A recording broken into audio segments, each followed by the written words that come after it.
Hey everyone, I'm Jake, just your typical 18-year-old trying to figure life out. I've always worked hard, straight A's, juggling a part-time job, the whole deal. My grandparents, total MVPs. They've been my biggest supporters, always believing in me when I doubted myself. Jake, my boy, Grandpa would say, you've got a fire in you. Don't let anyone snuff it out. But then there's my family, my parents and my younger brother, Matt. Oh man, where do I even begin? Matt's 16, and in my parents' eyes, he's basically Einstein 2.0. Matt got another perfect score on his math test. Did you see Matt's science project? He's gonna cure cancer one day. Meanwhile, I'm like, hey, I got into the honor society. And crickets. Complete silence. But everything changed over one dinner. My grandparents slid an envelope across the table. What's this? I asked. Open it, sweetie, my grandma said, practically bouncing in her seat. I opened it and my heart nearly stopped. A full scholarship to Oxford, no way. I looked at Grandpa and he was grinning. You earned it, Jake. We've been saving for years and we know this is your dream. I was on cloud 9. Oxford. I couldn't stop dreaming about the future, international relations, maybe even becoming a diplomat. But when I glanced at my parents, something felt off. They were too quiet. Dad kept clearing his throat, and Mom wouldn't even meet my eyes. That's great, son, Dad said, but it sounded like the words were stuck in his throat. Later that night, while grabbing a snack, I overheard them talking. We can't let him go, Mom said. What about Matt? Dad replied. I know, but it's Oxford for crying out loud. How can we say no? But Matt's the gifted one. He deserves a chance like this. Jake, he's always been so average. Average? My own parents thought I was average. Maybe we could ask the grandparents to transfer the scholarship to Matt, Dad suggested. He'd have a better shot at getting in anyway. I was floored. Everything I'd worked for, they were ready to hand it over to Matt without a second thought. My dream, my hard work, meant nothing to them. I went back to my room, my mind spinning. Should I fight for what was mine, or let them hand my future over to Matt? One thing was certain. I wasn't backing down without a fight.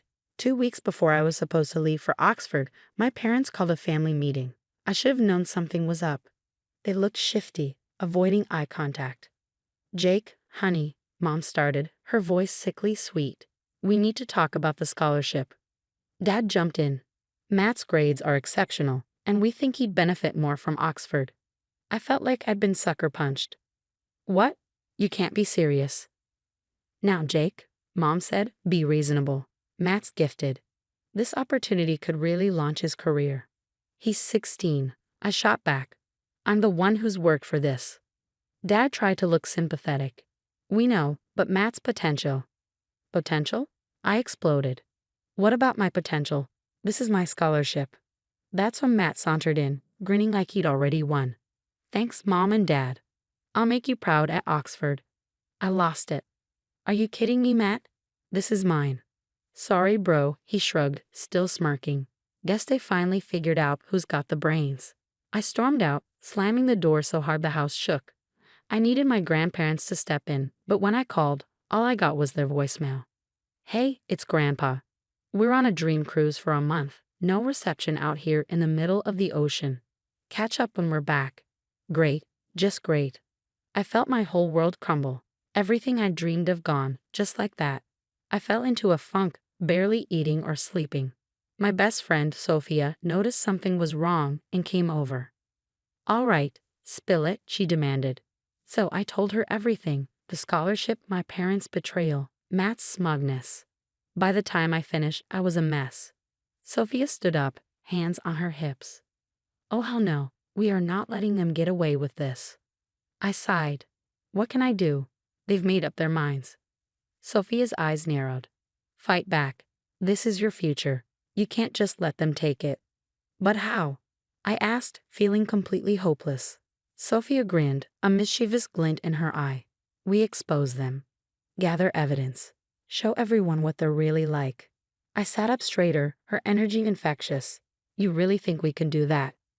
I know we can, she said confidently. Your parents and Matt have been pulling this crap for years. There's got to be a paper trail. For the first time in days, I felt a flicker of hope. You're right. There's no way Matt's as perfect as they say. Sophia nodded. Exactly. We'll dig into his academic history, talk to your teachers, and when your grandparents get back, we'll have a rock-solid case. I stood up, feeling determination surge through me. Let's do it. I'm not giving up my future without a fight. Sophia grinned. That's the Jake I know. We'll show them what happens when they mess with the wrong guy. We dove right in, turning into detectives, piecing together years of lies and deceit. I started by pulling out old report cards, awards, and school records. It didn't take long before something caught my attention. Look at this, I said to Sophia, pointing at Matt's transcript. Straight A's in advanced classes, but his standardized test scores are average at best.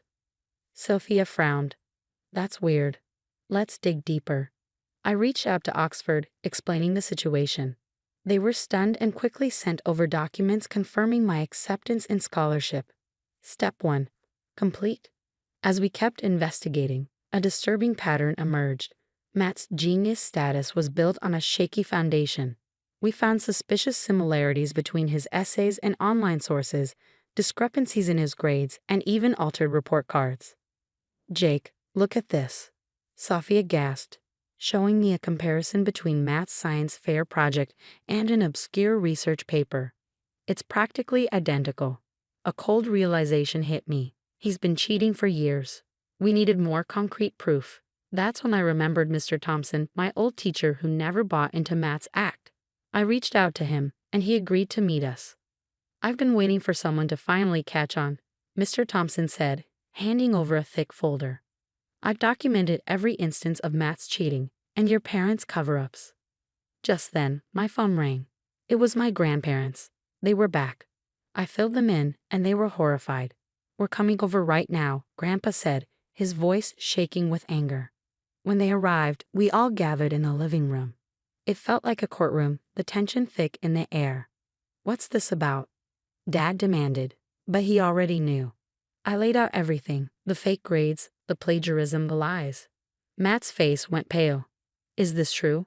Grandma asked, her voice trembling. Matt broke. I didn't mean for it to go this far, he sobbed. I just wanted to make you proud. Jake was always so smart and hardworking. I felt inadequate. Mom tried to defend him. We were just trying to help Matt. We thought. You thought wrong, Grandpa thundered. You betrayed Jake, and you enabled Matt's dishonesty. This stops now. Matt turned to me, tears streaming down his face. I'm so sorry, Jake. I never wanted to hurt you. I couldn't handle the pressure. I stood there, feeling a mix of anger and pity. Matt, cheating and lying isn't the answer. You're smart in your own way. You didn't need to do this. My parents looked stunned, guilt written all over their faces. Dad tried to apologize. Son, we never meant for this to happen. We thought we were doing what was best. For who? I cut him off. Certainly not for me, and not even for Matt. You failed both of us. Mom reached out, her voice breaking. Jake, please, we're so sorry. Can't we just talk about this? I shook my head. Sorry doesn't cut it. You were willing to destroy my future for a lie. I can't forgive that. Not now. Maybe not ever. The room fell into a heavy silence. Sophia squeezed my hand, her quiet support the only thing keeping me grounded. Grandpa stood up, his voice firm. Jake will be going to Oxford as planned. As for the rest of you, I suggest you take a long, hard look at the damage you've caused. As we left the house, I felt an immense weight lift off my shoulders. The truth was out, and my future was back on track. But the cost, the shattered trust and broken family, was something I have to deal with in time. Sophia hugged me tightly. You did it. Jake, you fought for yourself. I nodded, feeling a strange mix of triumph and sadness. Yeah, I did. Now, it's time to move forward. The aftermath of the confrontation was intense. My grandparents wasted no time taking legal action to reinstate my scholarship. They were like bulldogs, refusing to back down until Oxford agreed to honor their original offer.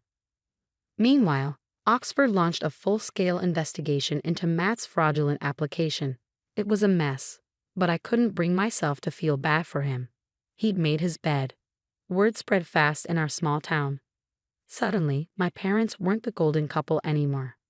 Dad's law firm put him on leave, pending an ethics review, and Mom resigned from the PTA in disgrace. Matt had it even worse. Once the truth came out, he was expelled and told he'd have to repeat his junior year. I heard he barely left his room for weeks. As for me, I was busy preparing for my delayed start at Oxford. My grandparents insisted I move in with them, which was honestly a relief. Living with my parents and Matt had become suffocating. Focus on your studies, Grandpa said. We'll handle everything else. Sophia was my rock through it all. She helped me pack, quizzed me on British slang, and promised to visit during breaks. You're going to crush it at Oxford, she said, her eyes shining with pride. The day I left for Oxford was bittersweet. My parents tried to come to the airport, but I asked them not to. Matt sent a text, "Good luck. I'm sorry for everything." I didn't reply. Fast forward a year, and life looked completely different. Oxford was everything I dreamed of and more. I was acing my classes, had a tight group of friends, and even joined the debate team. One sunny afternoon, I was video chatting with Sophia when she dropped a bombshell. "Your mom called me," she said hesitantly. "Your parents are getting divorced." I felt nothing. "Can't say I'm surprised," I replied. "Anything else?" Sophia nodded. "Matt's struggling. He can't get into any decent colleges with his record. He's talking about community college." Part of me felt a twinge of sympathy, but I quickly squashed it. "He made his choices," I said firmly. Sophia smiled softly. "You've really grown, Jake. I'm proud of you." I grinned back. "Speaking of growth, when are you coming to visit? I want to show my girlfriend all the sights." Her eyes widened. "Girlfriend?" "Well, yeah," I said, suddenly nervous. "If you want to be, that is." Her smile lit up the screen. "Of course I do, you dork."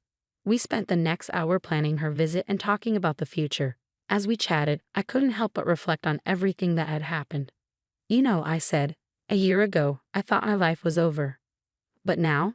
Sophia asked, smiling. "Now I'm thriving," I finished, nodding. "I've learned a lot. About standing up for myself, about toxic family dynamics, and about who I really am when everything's stripped away." "And who are you, Jake?" Sophia asked softly. I thought for a moment. "I'm someone who won't let others define my worth. Someone who fights for what's right, even when it's hard. And someone who values real relationships over fake perfection." Sophia's eyes misted. "That's the Jake I fell in love with." As we said our goodbyes, promising to video chat again soon, a deep sense of peace washed over me. The road had been rough, but I had come out stronger on the other side. My future was bright, and for the first time in a long time, I was excited to see where it would lead. The story ends here, but now I've got a question for you. If you were in my shoes, would you ever forgive your parents and brother for what they did? Or is some betrayal too deep to come back from?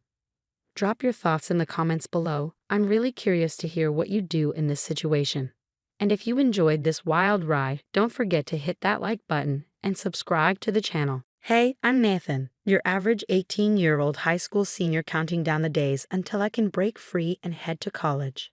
After years of hard work, it's finally paid off. I scored a scholarship to Westfield University. It's no Ivy League, but it's a great school, and I'm stoked.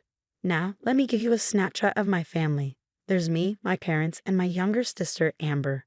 She's about to turn 16, and believe me, she's the golden child. Don't get me wrong, my parents aren't bad, but they definitely have a favorite. "Nathan, can you set the table for dinner?" My mom called from the kitchen. "Sure, Mom," I said, grabbing the plates. "Need help with anything else?" "No, that's fine. Amber's busy with her homework." Typical. Amber always seemed to be busy when there were chores to do. Anyway, let me tell you about my pride and joy, my car. It's just a used Honda Civic, but I worked hard for it. Mowing lawns, washing cars, you name it. I saved every penny for 2 years, and that car is my ticket to freedom when I head to college. Later that evening, my best friend Mike stopped by. "Dude, you ready for the big move next month?" "You know it," I grinned. "I can't wait to hit the road in my sweet ride." Mike glanced out the window and lowered his voice. "By the way, your sister was checking out your car pretty hard when I pulled up. What's her deal?" I sighed. "Who knows? Probably planning her next move to get Mom and Dad wrapped around her finger again." Just then, my phone buzzed. It was Olivia, my girlfriend. "Hey babe, still on for our study date tomorrow?" I smiled, typing back, "Wouldn't miss it. You're the best support system a guy could ask for." Later, as we all sat down for dinner, I noticed Amber's eyes drifting toward the window where my car was parked. I felt uneasy. Something was brewing, and I had no idea how bad it was going to get. As Amber's sweet 16 approached, the tension in the house was thick. One evening, I was chilling in my room when I heard raised voices downstairs. Curious, I crept to the top of the stairs and listened in. But Mom, Dad, it's not fair. Everyone else is getting a car for their sweet 16. Amber was saying. Honey, cars are expensive, Mom started. We can't just. What about Nathan's car? Amber interrupted. He won't even need it at college. His scholarship covers on-campus housing, right? My heart froze. Was she really trying to take my car? That's Nathan's car, sweetie, Dad replied, though he sounded uncertain. He worked hard for it. But I need it more, Amber insisted. He can always get another one later. Please, it would make my birthday perfect. I couldn't believe what I was hearing. Furious, I stormed into the room. Are you serious? That's my car. I worked for 2 years to buy it. Mom looked startled. Nathan, we didn't know you were there. We were just discussing. Discussing giving away my car without asking me. I shot back. Amber turned on the waterworks. It's not fair. You always favor Nathan. Dad sighed. Nathan, calm down. We haven't decided anything yet. But I could tell they were considering it. This was insane. Over the next few days, the atmosphere was tense. I tried talking to my parents privately, explaining how much the car meant to me, but they seemed distracted and non-committal. Then the bomb dropped. We were having dinner when Dad cleared his throat. We've made a decision about the car. My heart sank. I knew what was coming, but it still hit me like a punch to the gut. We think it would be best if Amber takes the car, Dad said. Nathan, we promise we'll help you get a new one when you really need it. I stood up so fast my chair toppled over. Are you serious? That's my car. I paid for it with my own money. Mom tried to calm me down. Honey, we know you worked hard, but Amber needs it more right now. You'll be on campus, and what? My feelings don't matter. I snapped, my voice rising. Amber sat there with a smug smile, and I lost it. Fine, I shouted. Take the car. Take everything. I hope you're happy, Amber. And you too, I said, pointing at my parents. I hope you realize what you've done. I stormed out of the house, slamming the door behind me. I walked for hours trying to process the betrayal. My own family had chosen Amber's wants over my needs again. When I finally made my way back home, I realized something. Things would never be the same. I felt like an outsider in my own family, and the worst part, this was only the beginning of the storm that was about to tear through our household. The next day, I met up with Mike and Olivia at our favorite diner. I needed to vent, and they were always there for me. They really did that? Olivia asked, shaking her head in disbelief. That's so unfair. I know, right? I feel like I'm losing it. Am I overreacting? I asked, frustrated. No way, man, Mike said firmly. That's your car. You worked your ass off for it. We need to figure out a way to stand up to them. This isn't right. We spent the next hour brainstorming, but nothing seemed quite right until Mike had an idea. You know, I bet this isn't the first time Amber's pulled something like this. Maybe we should do some digging. A light bulb went off in my head. You're right, she's always getting away with stuff. There's got to be more to it. Over the next few days, I started paying closer attention to Amber. She was always on her phone, acting secretive. Then, one afternoon, I overheard her talking on the phone. No, Mom thinks I'm at study group. We're good. Suspicious, I decided to check her room while she was out. Hidden in the back of her drawer, I found crumpled report cards with grades way lower than the ones she'd shown our parents. I texted Mike immediately. Dude, I think I'm onto something. Can you come over? When Mike arrived, I filled him in. His eyes lit up. I've got an idea. Give me her phone for 5 minutes. What? How? Trust me, he said, grinning. I'll create a distraction. You grab it. 20 minutes later, Mike had worked his tech magic. We had access to Amber's social media and texts, and what we found was shocking. Holy crap, I muttered, scrolling through the messages. She's been skipping school, lying about her grades, even sneaking out at night. Mike nodded grimly. This is big, man. Your parents need to know. Meanwhile, things at home were still tense. Mom kept trying to talk to me about the car. Honey, I know you're upset, but try to understand. Amber really needs this. I just shook my head and walked away. I couldn't even look at them without feeling a mix of anger and betrayal. That night, lying in bed, I realized I couldn't count on my family anymore. It was time to start planning for my future on my own terms. I pulled out my laptop and started researching part-time jobs near campus. If I couldn't rely on my parents, I'd find a way to support myself. As I worked, I felt a mix of sadness and determination. My family had let me down, but I wasn't going to let that define me. I was going to succeed, with or without their support. The next morning, I woke up early and headed to the garage. I ran my hand over my car, soon to be Amber's car, feeling a pang in my chest.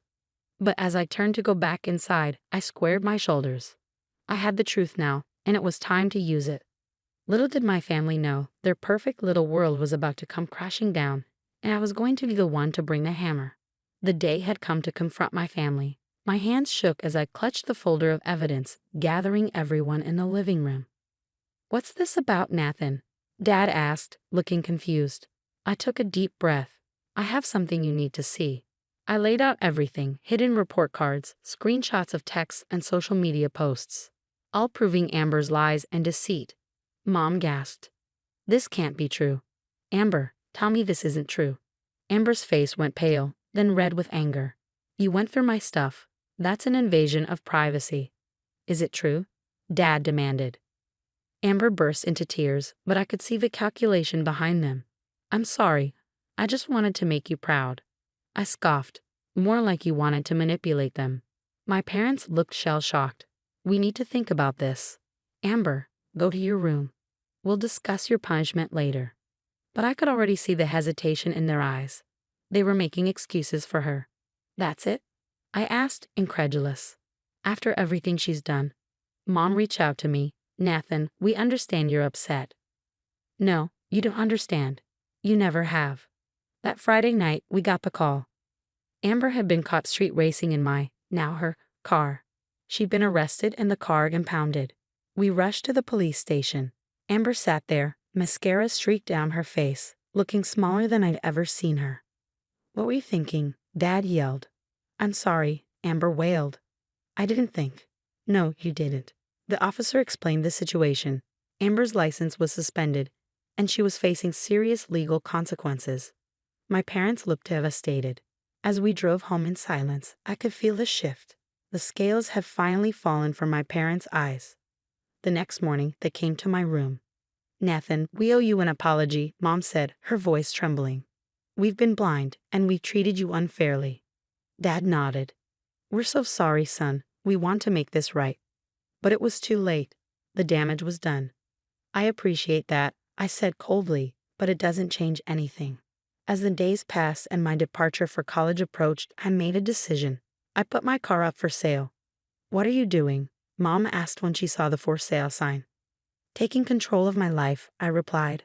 I sold the car for a decent price and used the money to buy a better, more reliable one for college. When my parents offered to help with the costs, I refused. "I've got this," I told them. "I don't need your help." The day finally came for me to leave for college. As I packed up my new car, Mike and Olivia came to see me off. "You ready for this?" Mike asked. I nodded, feeling a mix of excitement and nerves. "As ready as I'll ever be." "You're going to do great, Nathan. We believe in you." My parents stood awkwardly by the door. Mom was crying, and Dad looked like he wanted to say something but couldn't find the words. Amber was nowhere to be seen. Last I heard, she was doing community service and attending mandated counseling sessions. Dad finally spoke up. "Nathan, we're proud of you, and we're sorry for everything." I nodded, not trusting myself to speak. Despite everything, a part of me still loved them. But I couldn't forget what had happened. As I drove away, Mike and Olivia following in Mike's car for the road trip to campus, I felt a weight lift off my shoulders. The road ahead was uncertain, but for the first time in a long time, I felt free. I was leaving behind the toxicity, the favoritism, the betrayal. Amber would have to face the consequences of her actions, and my parents would have to live with the realization of how they had treated me. As for me, I was moving forward. I had a fresh start, a chance to build a life on my own terms. It wouldn't be easy, but I was ready for the challenge. The open road stretched out before me, full of possibility. I turned up the radio, smiled at my friends in the car behind me, and pressed down on the accelerator. Whatever came next, I knew one thing for sure. I was going to make it on my own, and I was going to succeed. Now, I want to hear from you. If you were in my shoes, would you have forgiven your parents and sister? Or would you have cut ties completely? What do you think is the right balance between standing up for yourself and maintaining family relationships when trust has been broken? Share your thoughts in the comments below. Your experiences and opinions might help others facing similar situations. If you enjoyed this story and want to hear more like it, don't forget to hit that like button and subscribe.